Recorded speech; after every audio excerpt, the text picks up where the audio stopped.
Good evening, ladies and gentlemen. Welcome back to our final lecture in the Darwin College Lecture Series on Codes. It's wonderful to see another full lecture theatre. I'm delighted to welcome our speaker tonight, Professor Shannon Vallor, who is a philosopher of technology. She currently holds the Baillie Gifford Chair in the Ethics of Data and AI at Edinburgh's Futures Institute even, at the University of Edinburgh.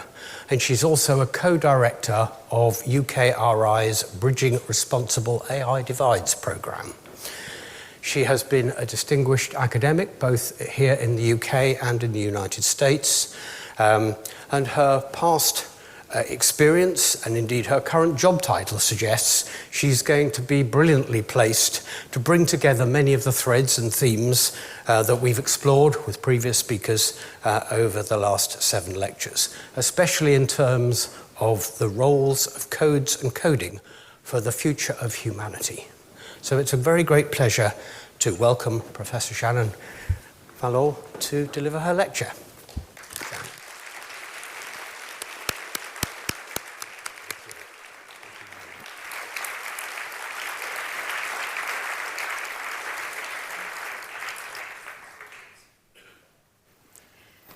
Thank you, Master. Thank you to Darwin College for inviting me to close out this fantastic lecture series. It's an honor to be here, and I'm looking forward to presenting some very new thoughts that I've had on this theme. So you have both the benefit and the danger of being exposed to work that has not had all of the kinks worked out, and that is still very, very fresh in my own mind. But I was inspired, actually, by the title of this series to develop some of these thoughts. So I hope you'll bear with any roughness that may endure. So I want to start by talking about the relationship of this particular presentation to my most recent book, The AI Mirror. So I'll do a little bit of that in the preface. Then I'm going to talk about 3 meanings of code that I want to draw on in the talk, how these come together in something that I will call the coded human, which refers to a particular self-conception that I think we increasingly find adopted, promulgated, and accepted. I'll then talk about what that self-conception elides or erases, and the reasons why we might consider decoding that self-conception in some fundamental ways. And then I'll offer a closing thought. So today, a broad understanding cuts across most cultures that have been shaped and guided by modern scientific and technological advances. An understanding that the future of humanity is essentially and necessarily intertwined with the future of computing, and of artificial intelligence in particular. More than this, it's increasingly seen as self-evident that artificial intelligence will soon come to be the standard by which human performance is judged, as our inevitable successors in the evolution of intelligence on this planet. My most recent book, The AI Mirror, explores some of the problems with that understanding. The unscientific claim that what large machine learning models do is intelligence, the belief that they are, in a strong sense, comparable to human minds, or that it is inevitable that they will be, and the ideological quasi-religious faith that they represent not just a technological advance, but a new form of agency that is coming to surpass our own. In particular, my book explores how our human agency, intimate relationships, self-understanding, and possibilities for the future can be reclaimed from this ideology, while reconceiving machine learning and AI as extensions of human power and responsibility.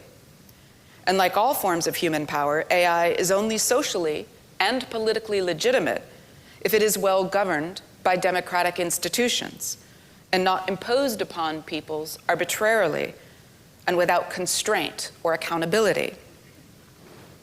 Of course, those democratic institutions today are greatly diminished from their condition even one generation ago, and authoritarianism is on the rise globally. One reason for this is a weakening in this century of the strength of public belief in democratic ideals. In my book, I talk about the seductive Silicon Valley ideology being used to reinforce this trend, in which we are encouraged to see ourselves and one another as already outmoded, already being surpassed by machines that we have no choice but to surrender to and invest with all of our hopes for a better future.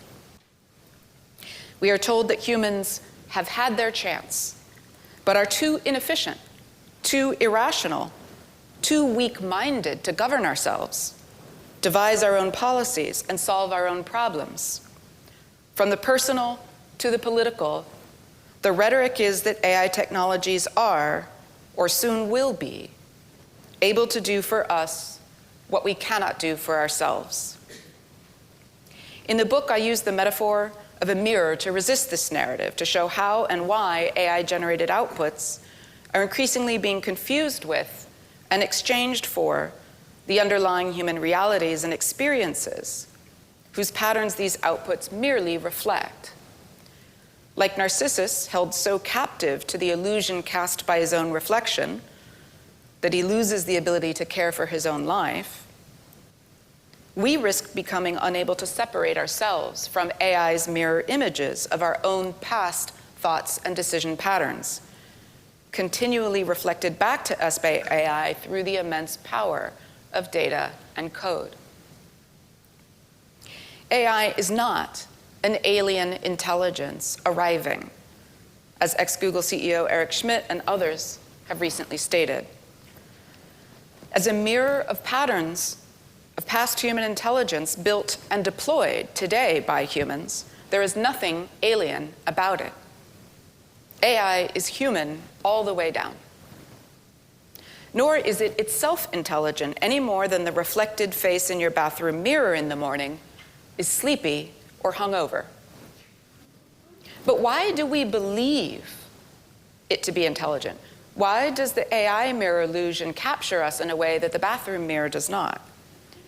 One factor is the deliberate provision by tech companies of conversational interfaces designed to closely mimic the feel of intimate human connection, exploiting the same anthropomorphizing, mind-projecting tendencies that shocked Joseph Weizenbaum in the 1960s, when people mistook his simplistic ELIZA bot for an entity showing genuine therapeutic concern and interest in their problems.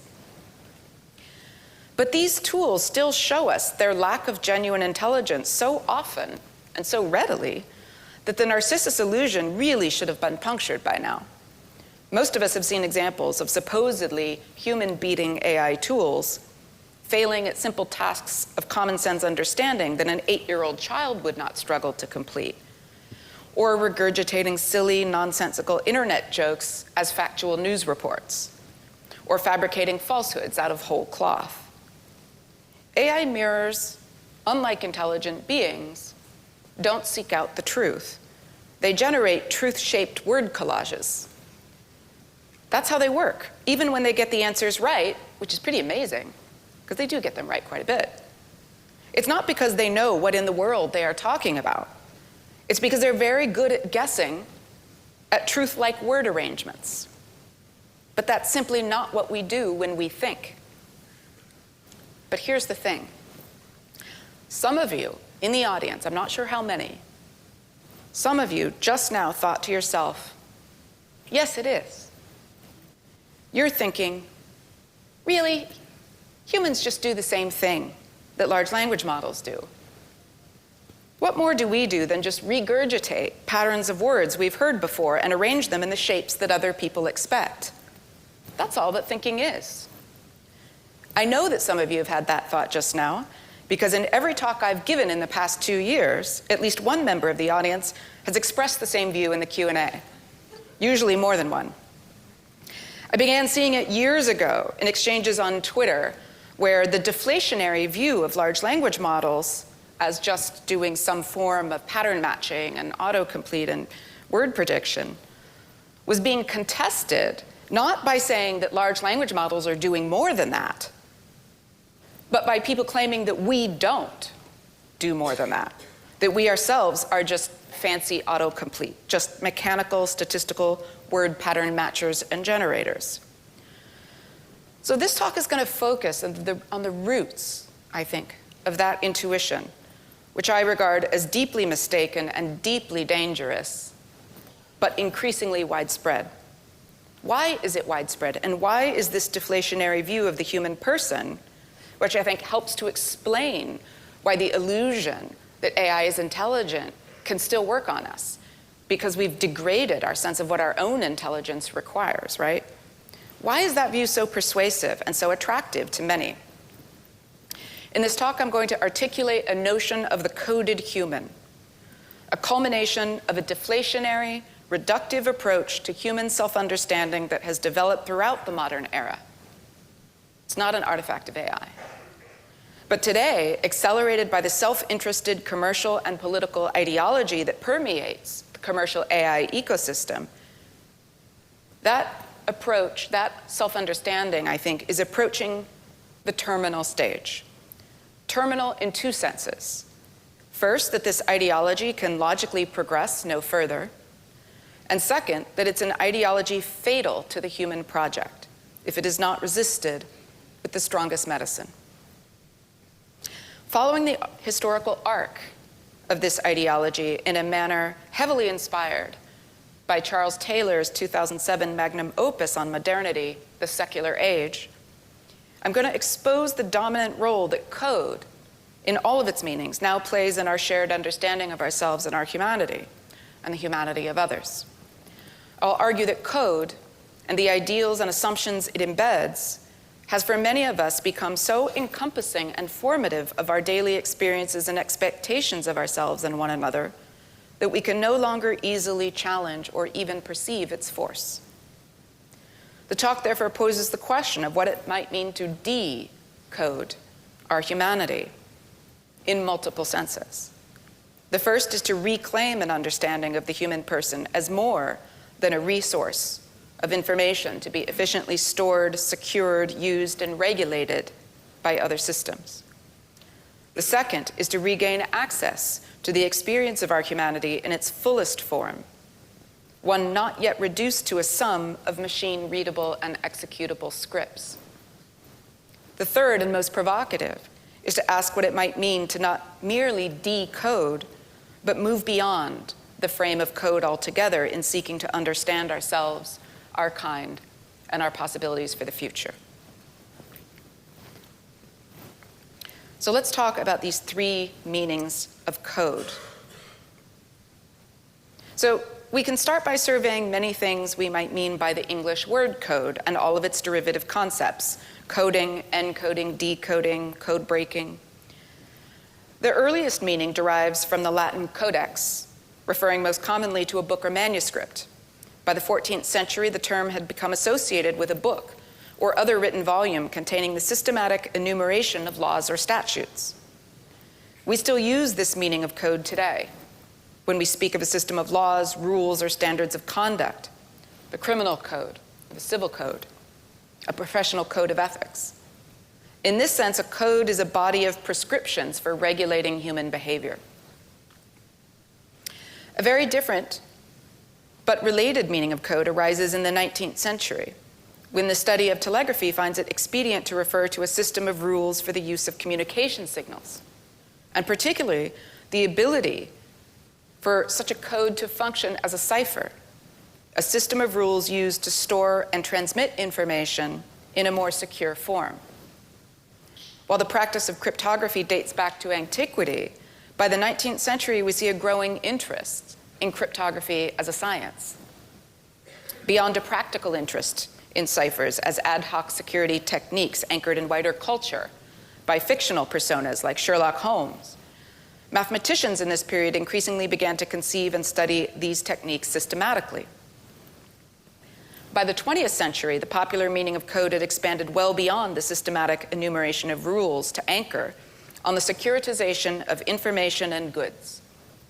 Codes were now tools for locking away things and unlocking things, information and objects of value.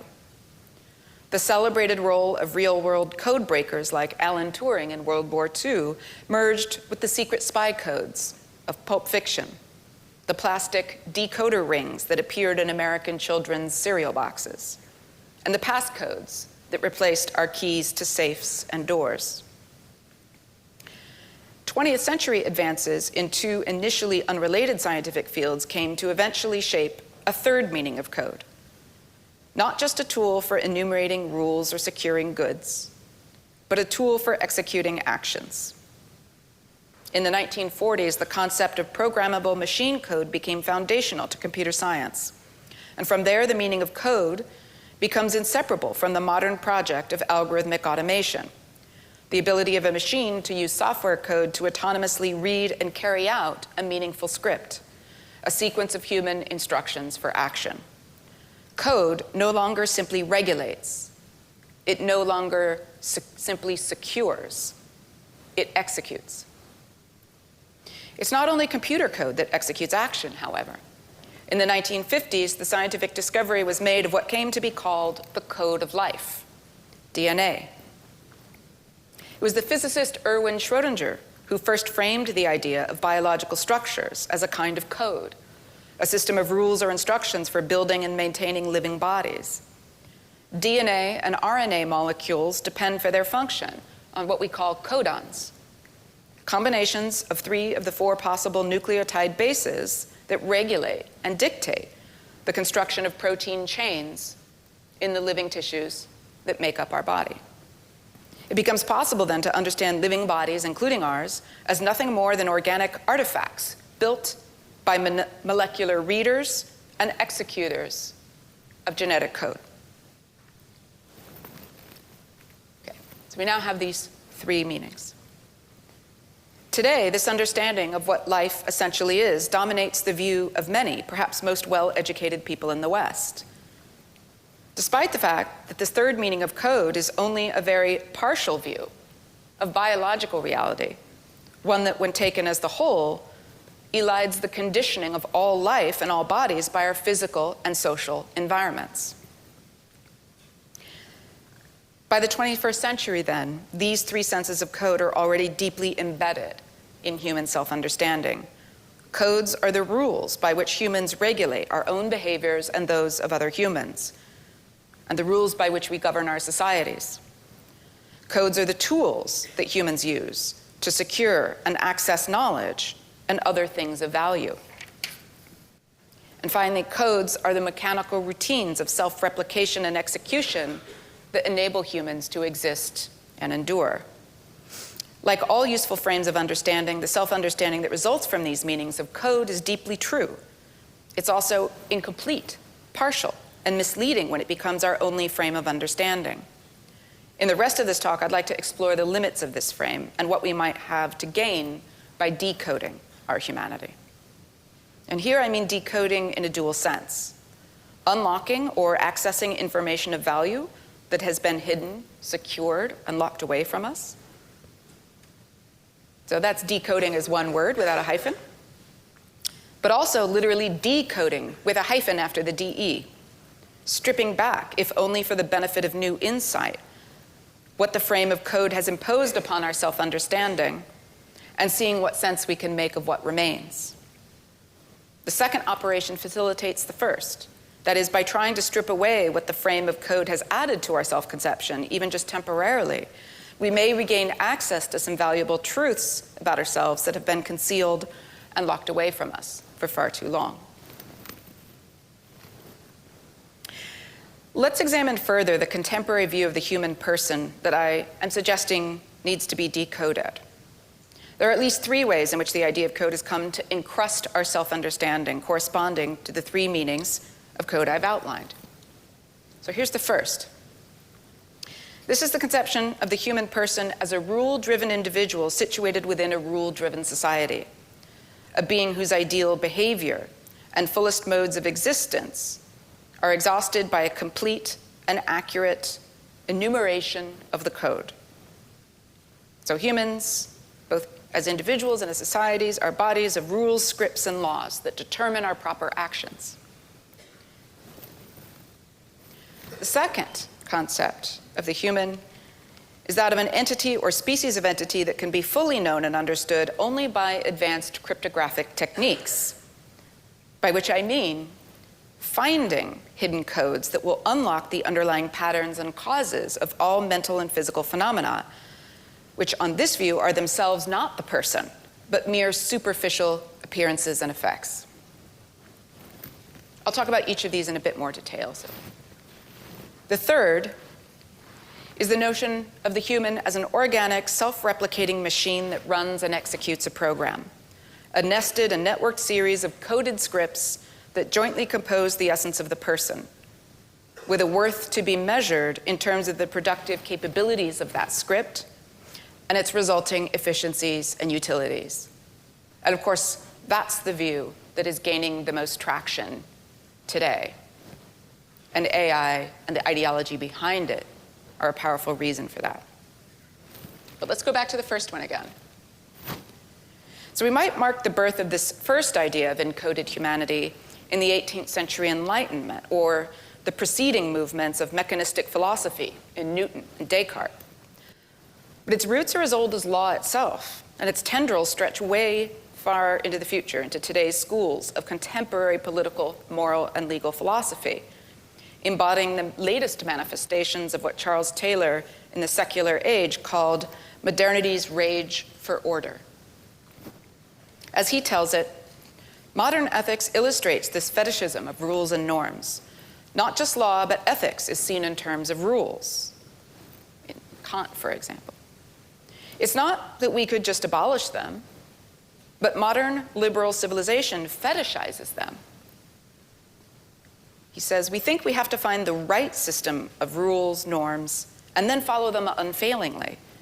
We can't see anymore the way these rules fit badly our world of enfleshed human beings. We fail to notice the dilemmas they have to sweep under the carpet. For instance, justice versus mercy. I'd like to pause here to recount an anecdote that will reveal what I mean about this view reaching a terminal stage. 5 years ago, I sat with a highly esteemed professor of AI and his postdoc chatting about AI safety risks, ethics, and governance.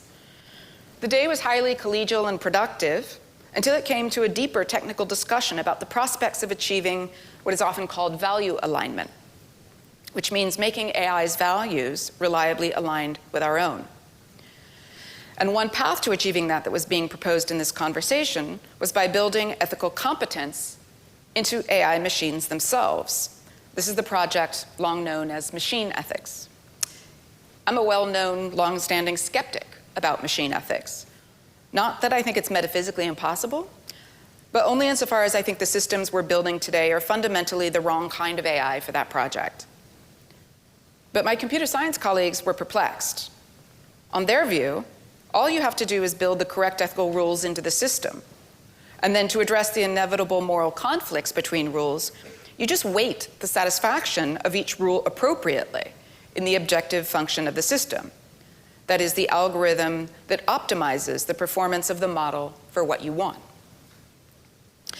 I pointed out to them that a concept like justice can't be reduced to a rule or even a set of fixed rules and weights.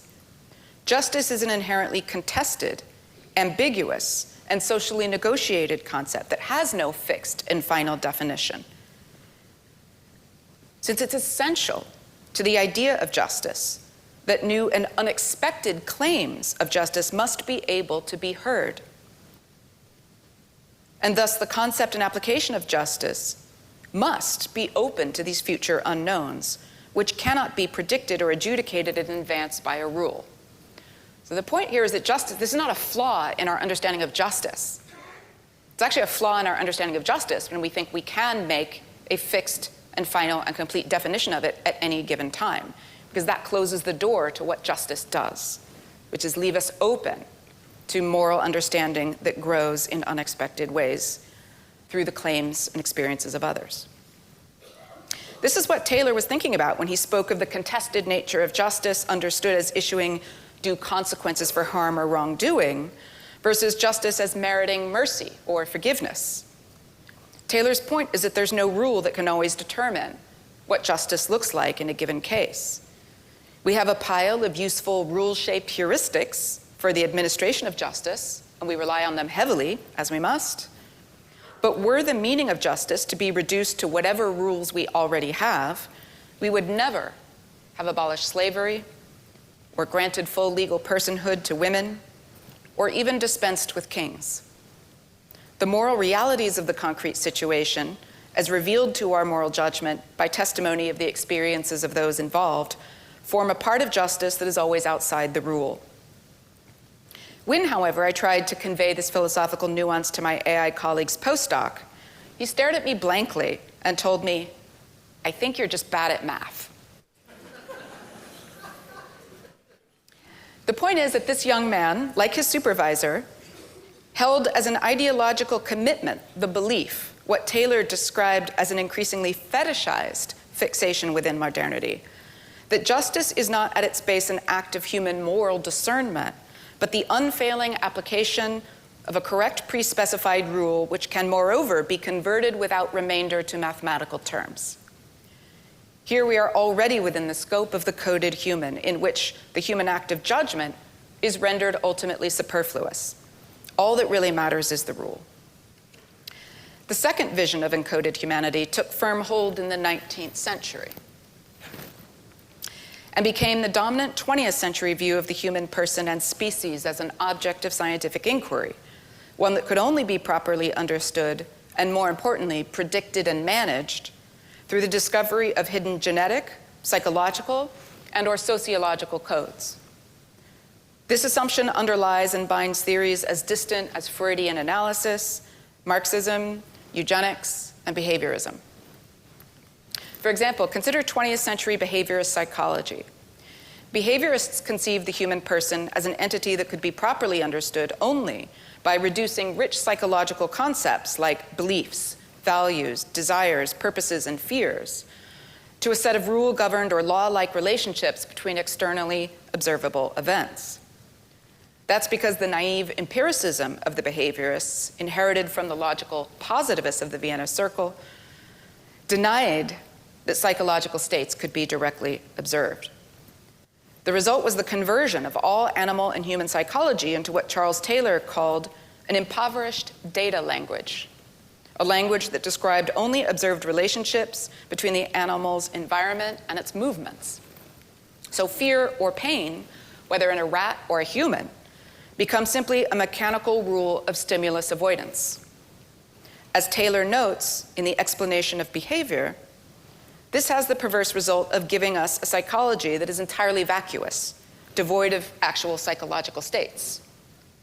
The behaviorists emptied out the human mind like an old pocketbook, disposing of all of our directly experienced, intimately and socially observed states of mind and body as if they were unwanted pennies, and then labeled the act of disposal a complete explanation of the human mind. As Taylor notes, along with many other critics of behaviorism, an explanation of human behavior that cannot refer to our thoughts and experiences, our particular lived purposes, intentions, wants, and fears, is no explanation at all. You might be able to predict the behavioral patterns of an animal, but you won't be able to say in any meaningful way why the animal acts as it does. For example, a behaviorist can define your fear of flying as a set of observations about you, the animal in question. Your observations of you displaying visible adherence to a rule of avoidance of getting on airplanes. But when asked to explain why you're compelled to follow that rule, the behaviorist has no story to tell. It's just what we observe. Now, we might seek a statistical correlation with some prior observed stimulus in your life, such as being shown TV footage of a plane crash. But that only reintroduces the explanatory gap at an earlier stage. Why did that footage have this effect on you and not others? Behaviorism's lack of explanatory power resulted in it being largely discarded. But as with eugenics, phrenology, and a number of other rightly rejected 19th and 20th century pseudoscientific fascinations, its ghost still haunts the conception of the human person that dominates Silicon Valley discourse. Indeed, behaviorist psychology was behind many of the early 21st century design innovations that sought to make smartphones and apps maximally sticky. That was the word they used instead of addictive. By introducing stimuli like red badges on your app and scrolling to produce intermittent reinforcement schedules. And it worked. In Silicon Valley and those influenced by its culture, there's a widely shared conviction that at the end of the day, it worked because the behaviorists must have been right. Because there remains in that culture an ideological commitment to the view that human minds can be reduced to nothing more than statistical relationships between discrete items encoded in a data language. And that presupposition stands behind every article of faith that large language models are minds, that they can be treated as intelligences in their own right and not just distorted mirrors of our own, that the model is the map of the human mind, and even more, the map is the territory. Taylor explored this ideology in the secular age, which predated the AI revolution, but stood already at the threshold of the terminal stage of the ideology of the coded human. Taylor tracks the historical evolution and key elements of this ideology reaching back centuries. Today, we see its apotheosis in our most potent AI fantasies. These elements of the ideology include aspects of modernity that we rightly welcome, but are progressively taken to an extreme. The first is the move from our enchanted worlds of spirits and divine forces in the ancient world to the disenchanted world of mechanical laws of nature and universal rationality. The human then comes to be seen as simply a natural machine exercising or executing these physical and intellectual laws. Dovetailing with disenchantment, although sometimes in tension with it, is the progressive trend towards the individualization of the human self-concept, embracing personal authenticity and self-actualization over conformity to social standards, as well as the great benefits of individual difference and self-responsibility. Too easily, however, this can foster a distorted sense of the self, as enclosed in one's own rules, answerable to no one but one's own sense of rightness and goodness. This is what Taylor calls a process in modernity of increasing the buffering and enclosure of the self, in which the demands of solidarity, community, and physical nature are tuned out, pushed outside the self's perceived boundaries, and seen even as hostile to our proper agency. But the terminal stage of the modern human self-concept is what Taylor calls excarnation, moving all that pertains to our embodied selves outside the core self-image. In the digital age, excarnation revitalizes a kind of Cartesian Platonist illusion in which I am simply a rational, calculating mind being carried around in a disposable meat container. This is, in fact, the view held as an article of religious faith by those technologists in Silicon Valley who cling to the idea of immortality by uploading their conscious selves to the cloud and then one day moving from the cloud to virtual or robot bodies for eternity. This article of faith is so strong as to have motivated more than a few wealthy souls to have already put their dead brains into cryogenic storage in the hopes that their program can later be extracted for uploading. As Taylor notes, the roots of this excarnation were well traced by Ivan Illich, who described how modern technology leads to understanding ourselves as we show up in media images, or in X-ray imaging, or in various ways of representing underlying processes visually, on graphs, etc. Today, we might think of the neural network diagram as the latest instantiation of this, right? The attempt to see ourselves through this kind of language. And the result is a movement of our self-conception as users of tools, then as separable instruments, and then finally into our sense of ourselves as parts of systems. These shifts in our self-understanding are so widespread today as to be virtually indiscernible, and to oppose them is to often be seen as hostile to the modern worldview, even to science itself. In Taylor's words, these represent profound changes in our practical self-understanding, how we fit into the world as buffered, disciplined, instrumental agents, and into society. But they're all the more firmly entrenched in that they dovetail perfectly with the major theoretical transformation of Western modernity, that is, the rise of post-Galilean natural science. This finally yielded our familiar picture of the natural physical universe as governed by exceptionless laws. And once the rise of 20th century computing drives the computational turn in neuroscience, jointly colliding in turn with the 21st century ideologies and incentives of Silicon Valley technocracy, we have the third and perhaps final stage of the coded human. The view of the human being as a glitchy, slow, and clumsily programmed meat computer, one to be shelved as soon as it can be replaced by the shining efficiencies of artificial intelligence. This is no straw man, as I said in my opening remarks, right? I hear this every time I speak. Indeed, one of the most familiar ideologies of Silicon Valley and 21st century high-tech culture more broadly is the belief that AI represents a natural successor to humanity. Natural not in the biological sense, but natural in the sense of fitting, even necessary. For years, we've heard tech CEOs and research luminaries proclaim that AI will soon surpass our capabilities, and at that moment, our worth. The illusion that AI is intelligent would not be possible to maintain were it not for how greatly we've already reduced our sense of ourselves, to the point where many see as entirely reasonable the claim that a human mind does nothing more valuable or creative or social than execute word-generating scripts and optimize objective functions.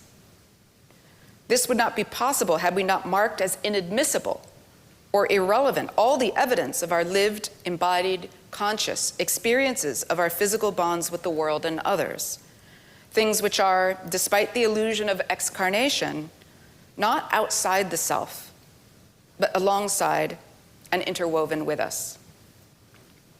It should be pointed out that this ideology also depends for its wider appeal on a mountain of media hype, since there's vanishingly little evidence that today's commercial AI systems are developing human-like intelligence. This is true even of the most advanced reasoning models, which are mainly useful for automating the decomposition and solution of certain kinds of complex problems. So some of you might have engaged with one of these models, like O1 from OpenAI, any top-of-the-line reasoning model. When you ask it to solve a problem, it executes a series of actions. It first decomposes the problem into a smaller set of interrelated problems and then selects a statistically plausible pattern of inferential relationships to draw between these smaller problems that it has learned from the training data.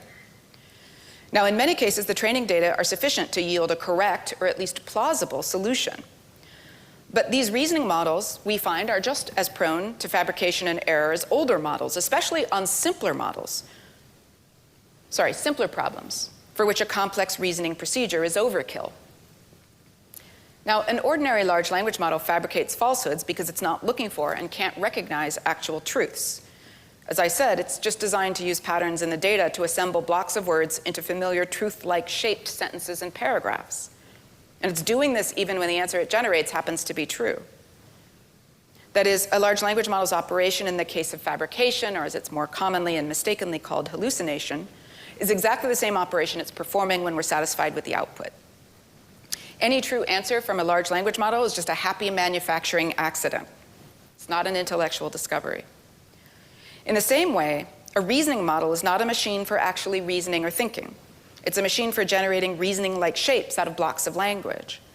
In many cases, the result of that shape will be a happy accident, a correct answer or solution to the problem, and possibly one you couldn't have reached yourself. In other cases, a reasoning model will give you an answer so wrong that you would have done better asking the most incurious and ignorant person you know. Unlike intelligent creatures, these models show no intellectual spontaneity, no outer awareness or intuition, no discernment, no epistemic consistency or world model that develops over time, and no ability or impulse to contemplate, explore, question, and probe reality for the truth. Yet they're increasingly positioned by commercial hype, and more importantly, by the Silicon Valley ideology that shapes and sustains it, as our natural evolutionary successors. This should strike us as bizarre and disturbing. Why would our natural successors be so impoverished in their capabilities? This is a sign that something's gone deeply wrong in the way that we understand ourselves and the way we conceive of human nature. And I propose that decoding that understanding might be a way forward, and an existentially necessary one. So this is the final part of the talk. The prospect I've raised of decoding humanity raises several important questions. There's the question of how. In what way does one strip back these encrusted layers of self-conception? Is it possible? By what methods? And is there any risk in such an attempt of inadvertently doing further violence to ourselves?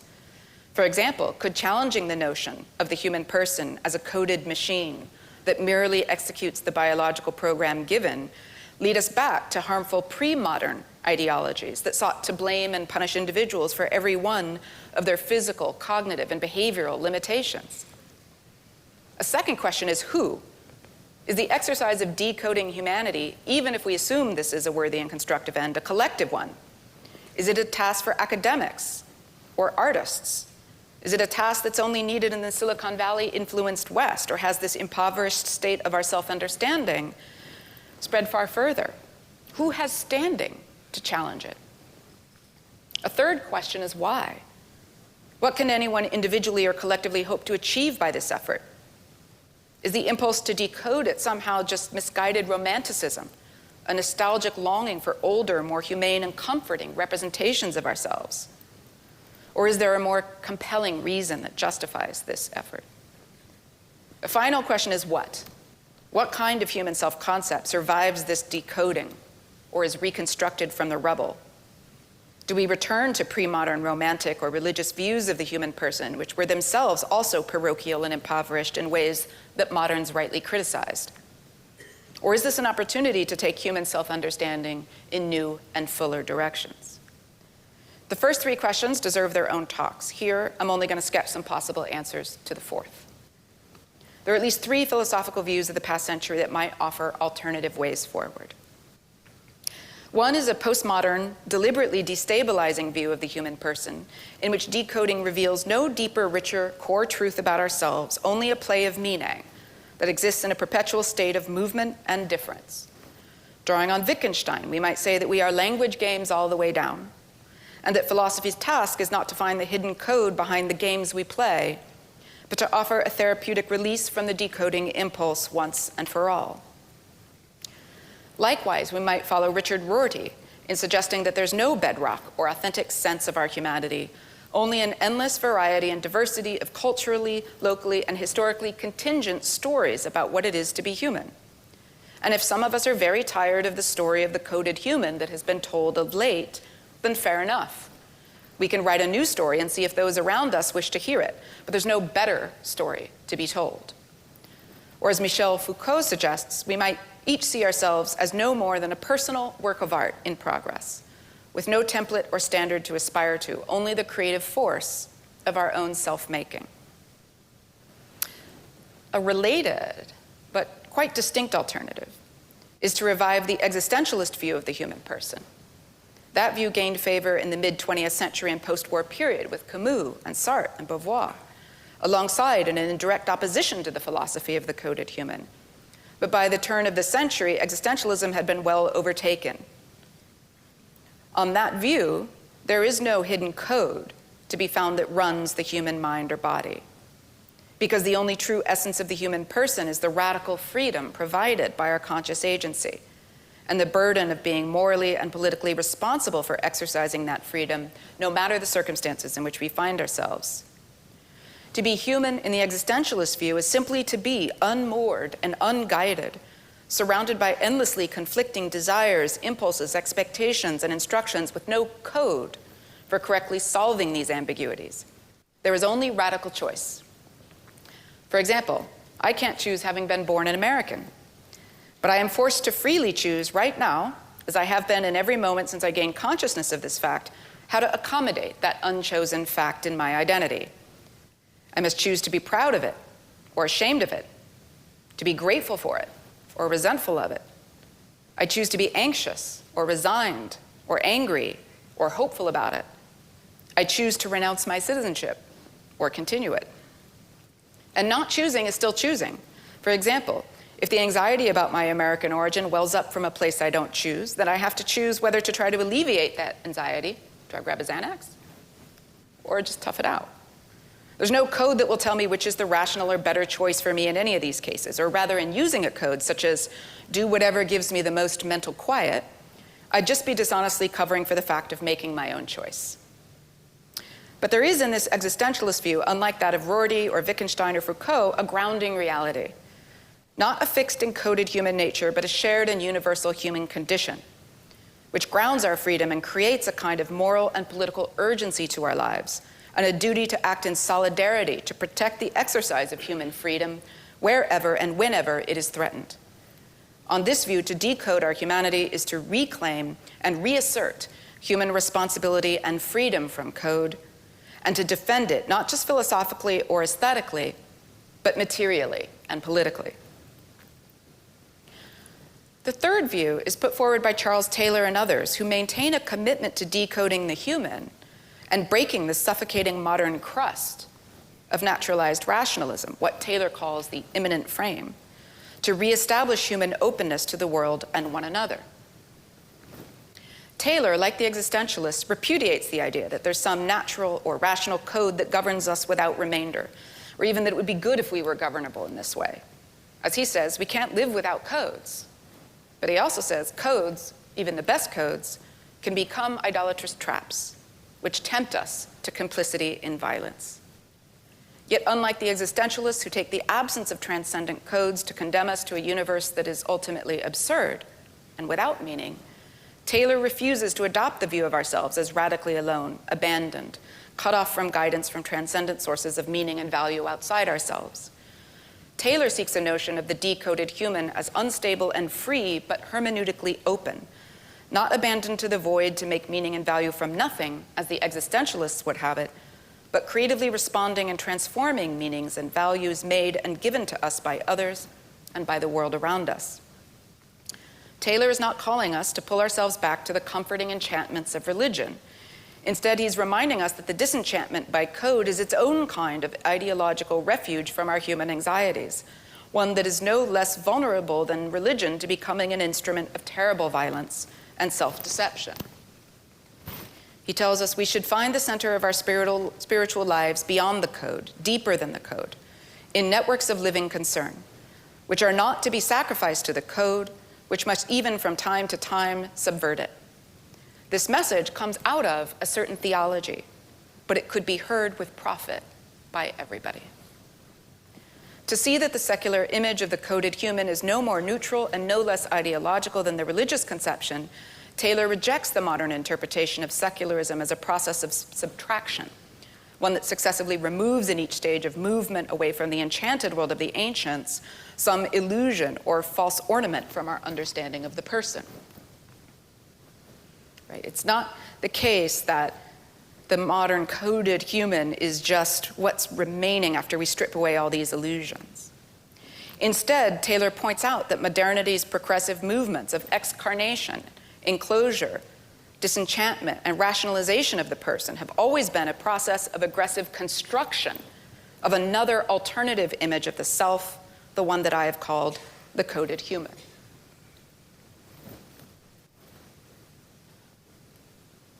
This human image is no more original, pure, or basic than the image of the spiritually haunted and enchanted human constructed by the ancients, or the one that the Romantics tried to restore in their resistance to modernity's impoverishments. But Taylor, despite his anti-naturalism, his resistance to there being some ultimate, singular scientific story of the human animal that's complete and adequate, is a kind of hermeneutic realist. That is, he sees the human as not simply a self-imagined thing, not just Foucault's self-arising work of art, not just the postmodernists' floating assemblages of self-referential language. He sees the human animal as always situated in a world that's far more than we are, that pushes on our minds and bodies and societies in surprising ways, and that we're therefore continually responding to in every effort to understand ourselves. Taylor notes that our daily experience of this apparent transcendence perpetually generates cross pressures to the reductive materialism that today culminates in the coded human. Those cross pressures resist that notion by insisting upon our greater fullness. In Taylor's words, our being active, creative agents, our being moral subjects, our ability to respond to beauty. These things are never explained or exhausted by the model of the self as a system executing code. Neither human DNA nor the most perfect system of symbolic logic nor the mathematical structures of a large language model can wholly capture the reality of being dependent on a distant rainforest for oxygen, or vulnerable to an asteroid, or having a nonverbal conversation with a dog. For our codes at best reveal only our contribution to the tangle of relations that is the world.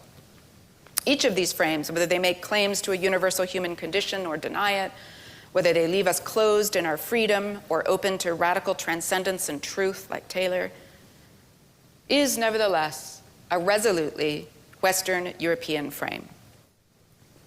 They remain so even as they seek to break open the coded frame that is inherited from that very tradition, a frame that I would argue threatens today to suffocate us in it. So perhaps there's a more radical, less traditionally liberal version of Taylor's openness to consider here, which is simply to leave the task of decoding the human open to others. That is, could we restrain our philosophical impulse to make sense of what's left when we strip back the coded frame, to resist the tendency to impose some new order on it? Could we take a break from this kind of philosophy without surrendering to our current distorted frame? Could we inhabit the rubble comfortably for a while? Or uncomfortably, but resolutely? And put the task of reconstruction off until we figured out, let's say, how to save ourselves from planetary ruin?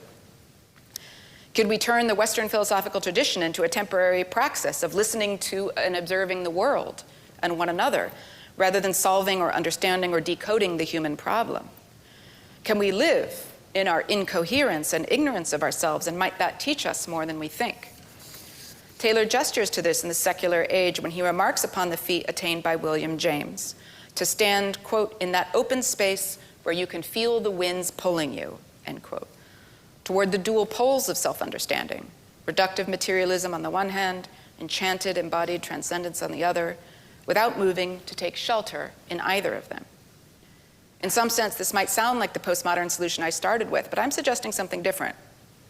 The postmodernists wrap themselves into logical knots by asserting the truth of untruth, by claiming as a foundational reality that there's no foundational reality for the human.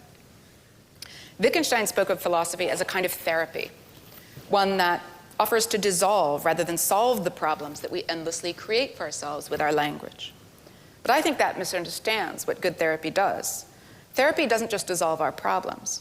If I go to therapy because I'm alone or depressed or angry, these are often real conditions linked to realities I have to struggle with. The therapist can't dissolve these realities for me, and the problems we bring to therapy often aren't just created by our thoughts and feelings. What good therapy can do is give me a space to pause my fruitless attempts to dissolve those painful realities and dwell with them long enough to get to know them better, even get comfortable with them before I decide how to make sense of them and move along. Eventually, though, a good therapist will help me move along, help me develop the skills and recover the strength to reconstruct the pieces of my life into a meaningful shape again. What good therapy does is help me break the hold of the pictures and codes that hold me captive, and to resist the rush to tie myself to a new frame before I'm ready.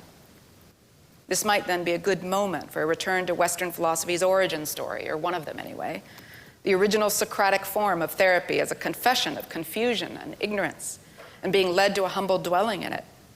Maybe that's just a temporary rest stop on the road to wisdom. Maybe it's not. But it could be a place of recovery and equipoise, a therapeutic pause to our compulsive modern swings of allegiance between the poles of a changeless, platonic, totalitarian code of the human, or the postmodern abyss of meaninglessness into which Nietzsche would just have us stare in defiant courage. I am a humanist who just wrote a whole book about AI entirely from the standpoint of a call to defend human agency and protect our self-understanding from corrosion by the hollow ideologies driving its commercial and political adoption. I still believe in the urgency of that task. But I fear that the natural philosophical error is to see that task as one of endless conceptual improvement. We have an impoverished, flawed, and self-abnegating understanding of the human on the rise, and yes, it must be resisted lest we forget who we are and what we can do together.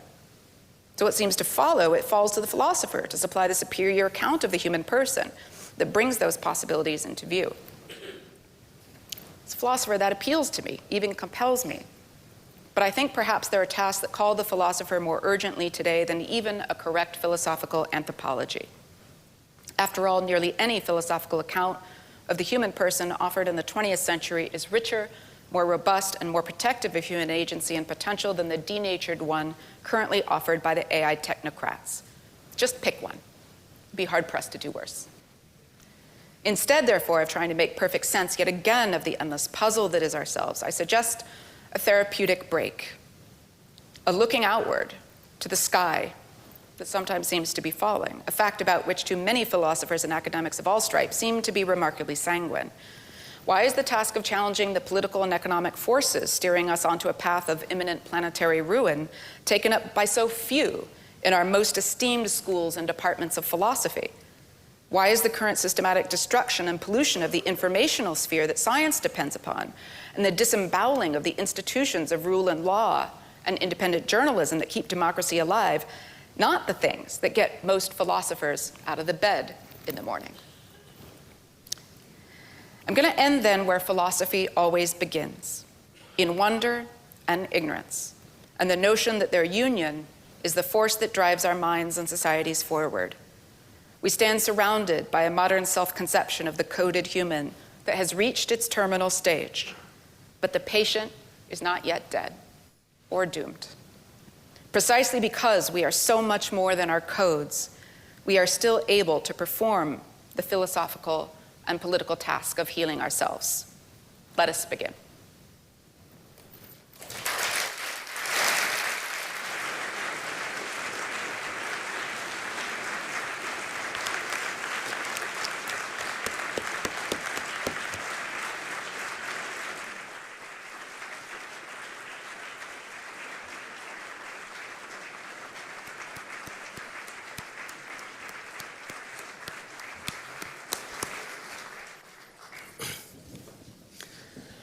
Well, as I predicted, Shannon, you've drawn together many of the threads that we've seen throughout this Darwin College lecture series, but added some new ideas, thoughts, and thought-provoking ideas. I won't attempt to summarize, I couldn't possibly. But for me, you did highlight and beautifully articulate, I think, both the risks and opportunities that coding, decoding, and AI offer for the future of humanity. And I can only end by saying thank goodness for philosophers of technology. And I look forward to my first session of philosophical therapy. So thank you very much indeed. That was